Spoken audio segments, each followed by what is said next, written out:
Mr. President, I rise today in defense of one of the most sacred pillars of our democracy, the freedom of speech.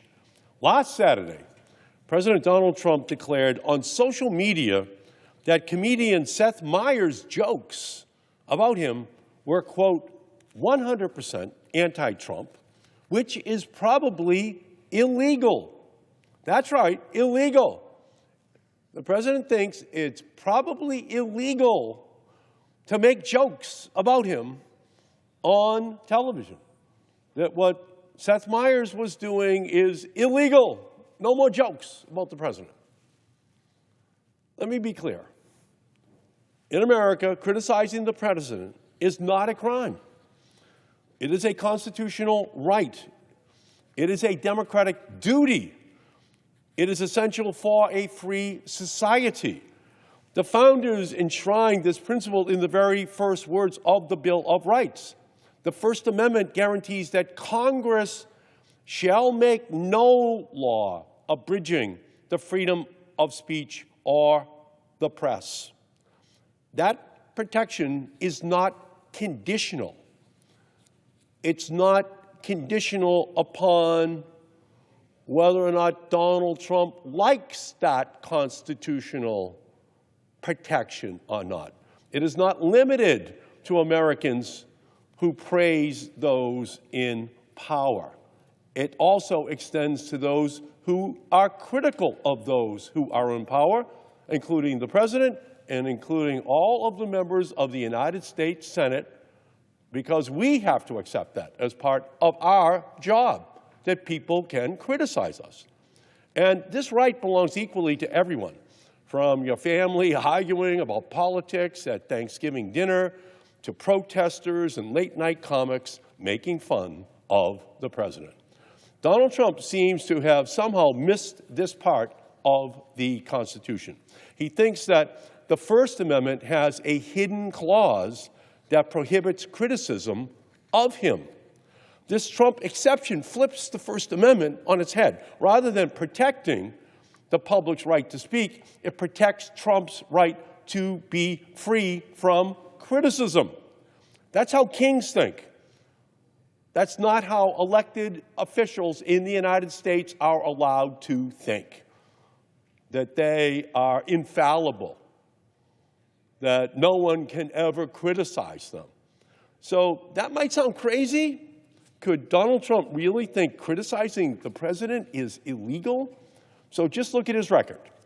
Law firms, universities, protesters, journalists, all have faced this administration's wrath for their speech.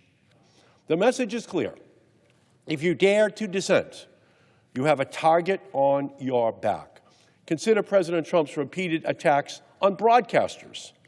Over and over again, he has urged the chairman of the Federal Communications Commission to revoke broadcasters' licenses for their speech.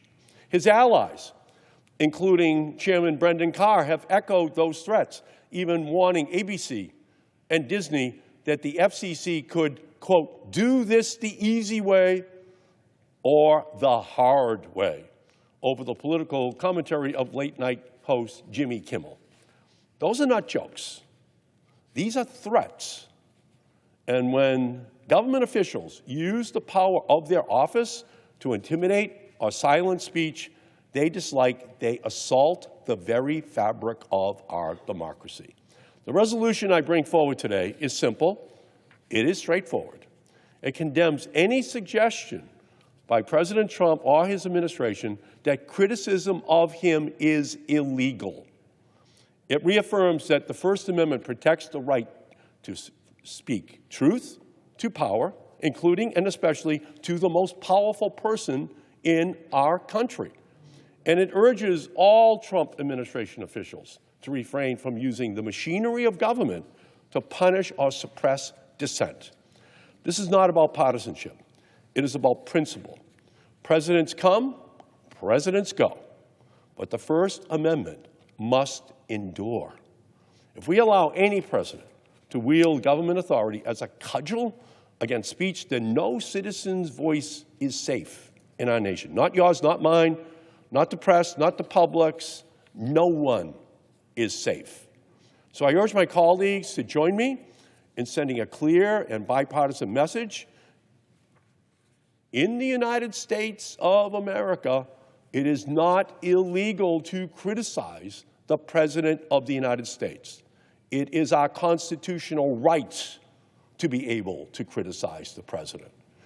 We have to give our support to our government, to our nation, 100% of our time. But we only have to support elected officials led by the President when they are right. That is what our country is all about. That's why we have a First Amendment.